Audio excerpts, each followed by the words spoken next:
This is not a drill. Canada is preparing for a possible war against the United States and Russia.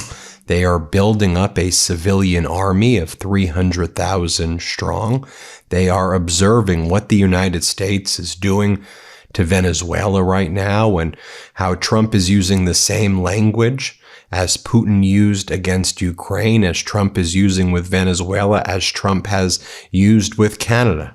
Right? Putin saying this is our historical territorial land, and Putin's pretext with Ukraine was to make up, I'm here to do denazification, which everyone's like, what the hell is he talking about?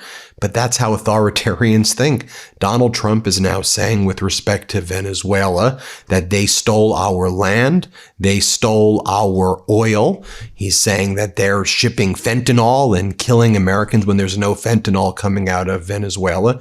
This is the same language that Donald Trump has used against Canada. 51st state is a threat. We're going to take you over. And just like the language Donald Trump is using with Venezuela, when it comes to Canada, Donald Trump saying the people of Canada are killing the people in the United States by sending over the fentanyl, and that this, if you look at this border, these are our lands, and this border is just arbitrary, and we should be able to take it over. That's the language of war. And I think people in Canada, their military forces leaders, are seeing what Sergei Lavrov is saying. And they know Sergei Lavrov, who's Vladimir Putin's, top foreign minister, is out there saying right now, we are already in World War III. That's the language that Russians are using. We're in World War III right now. And the question is where's the United States in this World War III dynamic? At least, we know where Europe stands and Canada stands and Australia stands, and the U.S. seems to be taking the side of Putin. So let me just show you, I think this is how the people of Canada see it. The leader of Meidas Canada, Charlie Angus, I think he covered this in detail, and I want to share with what he just told me. Charlie Angus talks about how Sergei Lavrov in Russia says we're in a World War III posture right now. Play this clip. Sergei Lavrov, Putin's hard man, and the guy who was invited into Trump's White House as a good friend, it seems, is declaring that the Third World War has already begun. It's a new form of war. It's a war of pressure. And part of that war in Canada is an economic war to break us. This is what Donald Trump has stated, his determination, and we aren't breaking.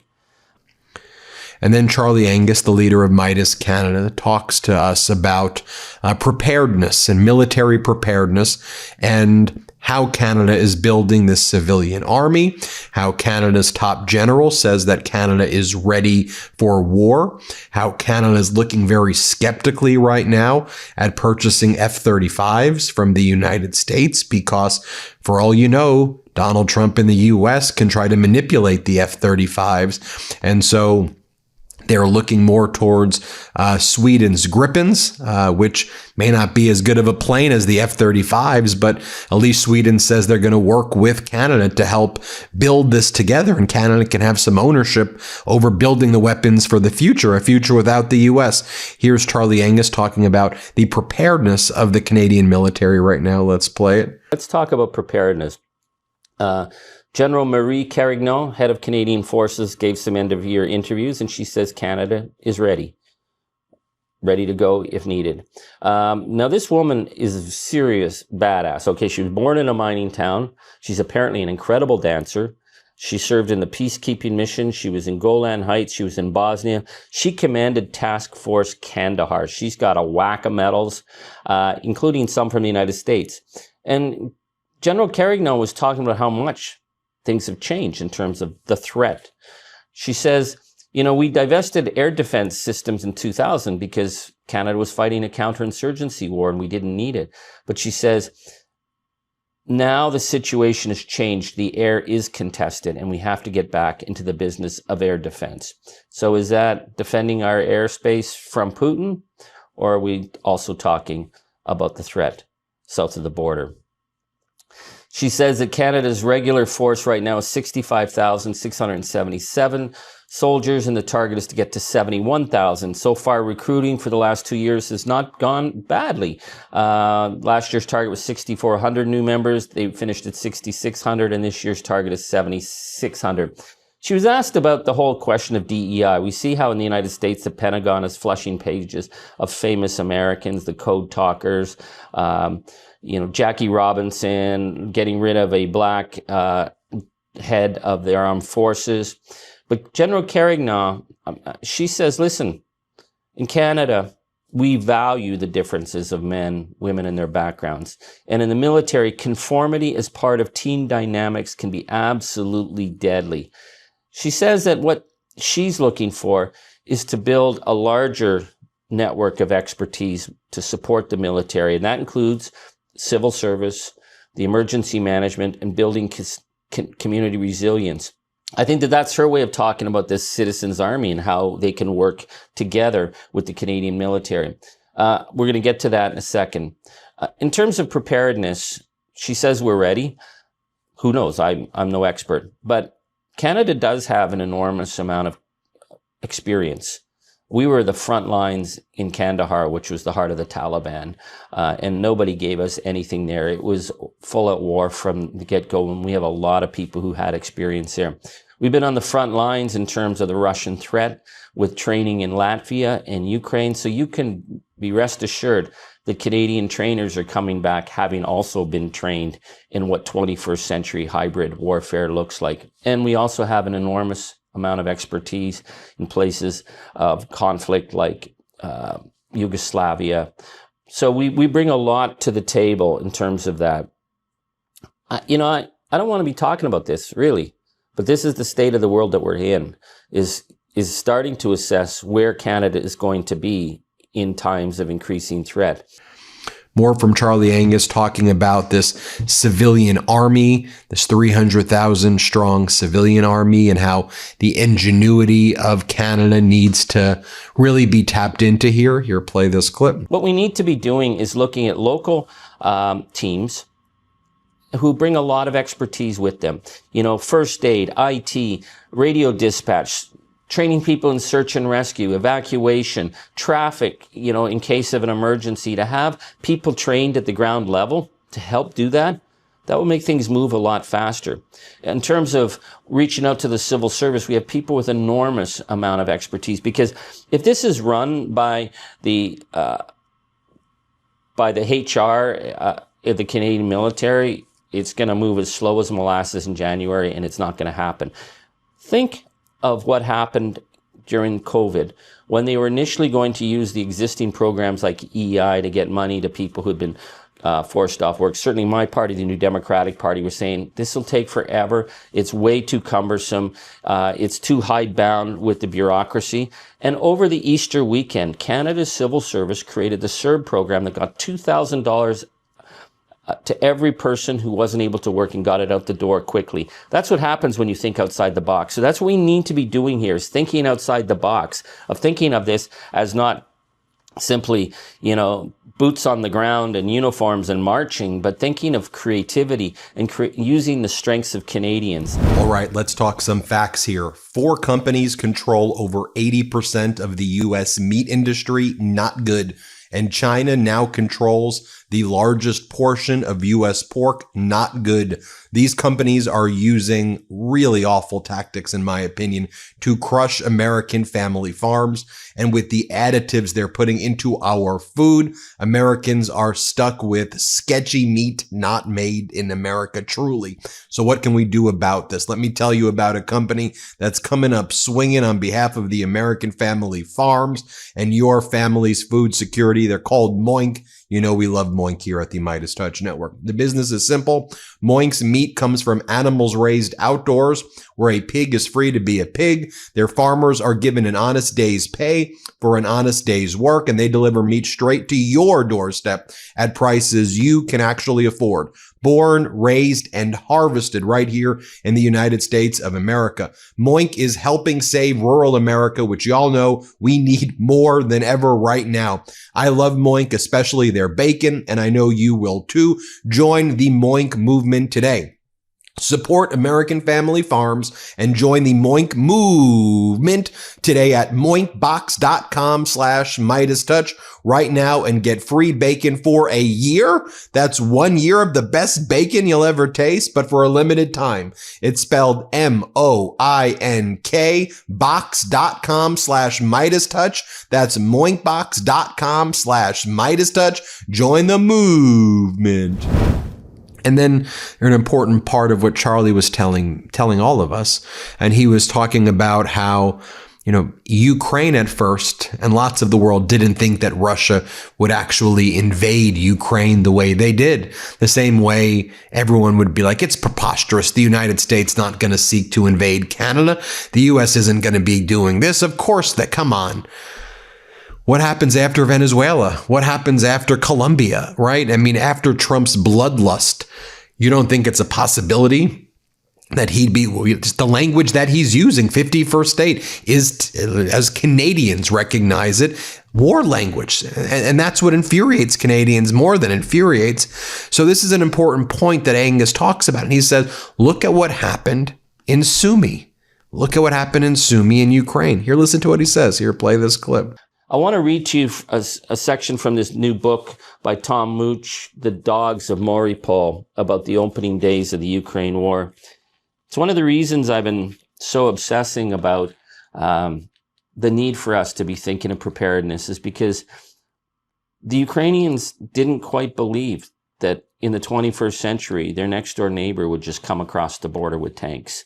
And so when it happened, they weren't quite prepared. And it was the ordinary citizens of Ukraine who basically put themselves in the path of the Russian advance that slowed it down and stopped it before it got to Kiev. And the Battle of Sumy is something that's really an important but overlooked moment. He writes, the Battle of Sumy comes the closest to the image of a desperate, bedraggled civilian guerrilla army fighting overwhelming odds. When the Russians marched in, even the Ukrainians expected to be overwhelmed here. Many of the city administration fled, but the ordinary people of Sumy did not. When the Russians attempted to encircle and then bypass Sumy with a massive armored column, they were met by small teams of defenders who sallied forth and knocked out their logistics.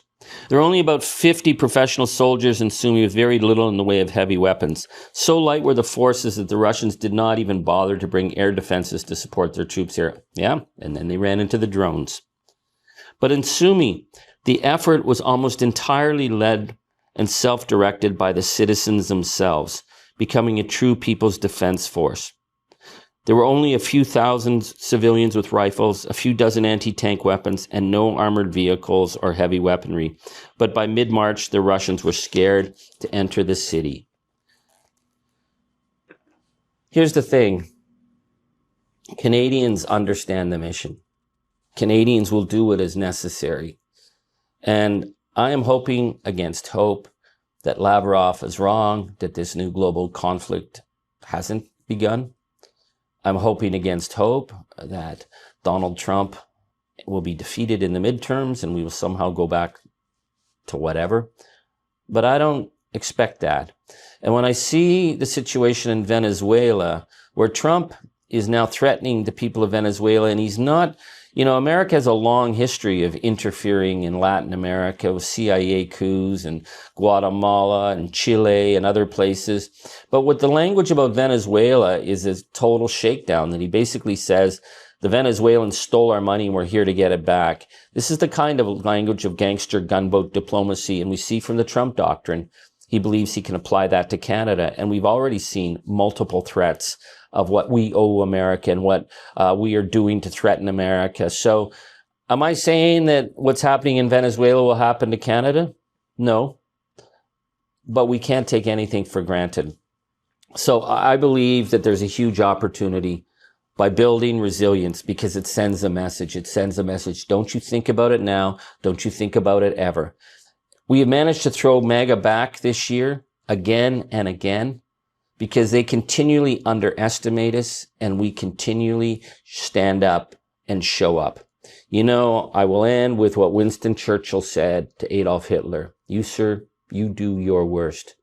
We will always do our best. Now, in this past week also, we heard from Prime Minister Mark Carney, who talks about the relationship that they're building in Canada with the rest of the world other than the United States. Here, play this clip. When I go, or the Minister of International Trade or Minister of Finance goes and meets with any country in the world, with one exception, any country in the world, they want to do more business with Canada. They are desperate to do more business with Canada. And because we have much of what they want, and they respect us. They respect us because we respect the rule of law. We have the right values. We're good partners. And it's just an enormous amount of opportunity. So I am hugely optimistic, and I'm optimistic because these opportunities are being created by people like the people in this room and across this great country. A recent press conference was just held with Prime Minister Carney and the Premier of Ontario, Doug Ford. And here's how Doug Ford refers to the position of Ontario relative to Donald Trump whining about the ad. Like, they're still whining about the ad. Trump and Pete Hoekstra, who's the United States ambassador to Canada. Watch what Doug Ford, the Premier of Ontario, says. Here, play this clip. By not backing down, are you putting your own interests ahead of people in the sector? In what sector? I believe you just can't roll. You can't. I'm in a different position. I'm not speaking for the Prime Minister. I'm speaking for the people of Ontario. We're getting hit the most out of any single province in this entire country. He's attacking our steel industry, attacking our automotive sector, attacking our manufacturing, our pharmaceutical, our life sciences. I'm not going to sit back and roll over and not fight back to protect the people and their jobs of Ontario. It's as simple as that. That's my job, to protect the people of Ontario. I'm going to continue fighting to make sure we get a fair deal with the U.S. I can tell you one thing.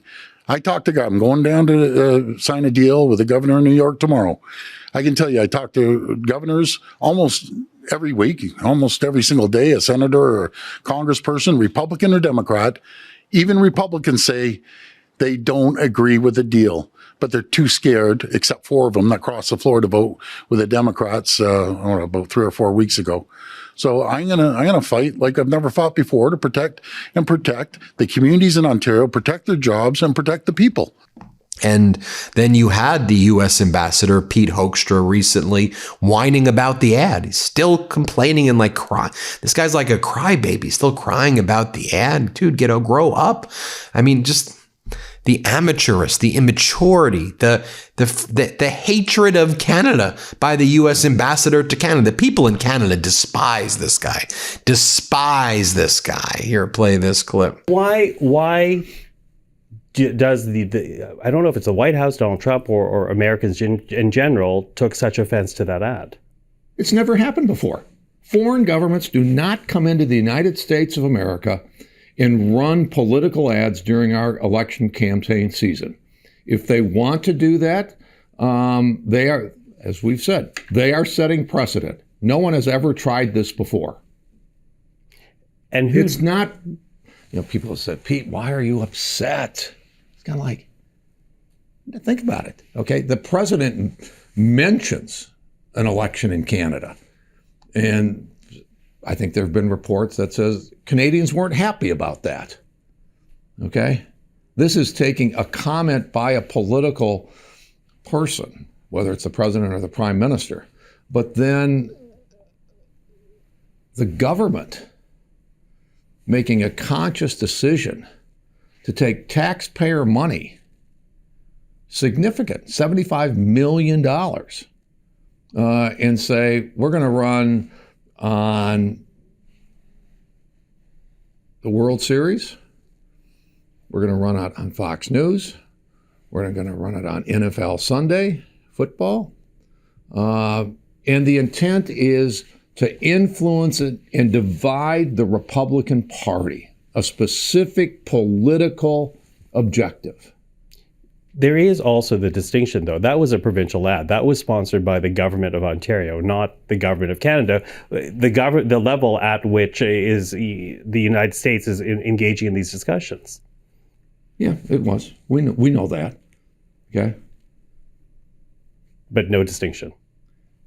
When I was in Congress, and you'd like to think that everybody that is in your congressional district knows you, in America, it is, in my congressional district, and it's this way for every congressional district, about 50% of our constituents could not name who their congressperson was. They don't live and breathe politics each and every day like those of us who are involved in that business. Americans saw an ad that at the bottom of it says, paid for by maybe the province of Ontario or whatever, but it's very clear. This is an ad run by, coming from a government institution in Canada. And then also later in that interview, and in more recent interviews as well, Hoekstra saying, well, Canada, if they don't want to buy our F-35s, good luck. Look, the bottom line is that there's a trust factor here. And I think, one of the things that Canada is learning from Ukraine as well is how to build this drone army up. And we've reported on this before, but focusing on having drones ready to go at the border in case there is a U.S. invasion. No one knows. I mean, Trump's behavior right now is dangerous. It is that of an authoritarian. It's that of Putin. And so let me ask it to you this way. Do you think, absent a forceful international pushback, what do you think Donald Trump would do to Canada? You have any doubt that he would invade Canada? He said this. He said as much. So I think Canada's beginning to take this very much more seriously. You tell me what you think. And hat tip to Charlie Angus for reporting on, it's not hyperbolic. I think that this is a strong possibility. I think people need to take this seriously. Hit subscribe. Let's get to 6 million. Thanks for watching. Hey, Meidas Mighty, it's Ben, Brett, and Jordy, and we just want to thank you for being the backbone of this movement. This year tested us more than ever, but together we proved that pro-democracy voices don't just compete, we win. We took on the entire MAGA machine, won a Webby for Podcast of the Year, the MeidasTouch podcast, and you were with us every step of the way. And trust us, what we're working on next is bigger, bolder, and built for 2026. Let's keep this momentum going, spread the word, we are just getting started. Shout out to the Meidas Mighty!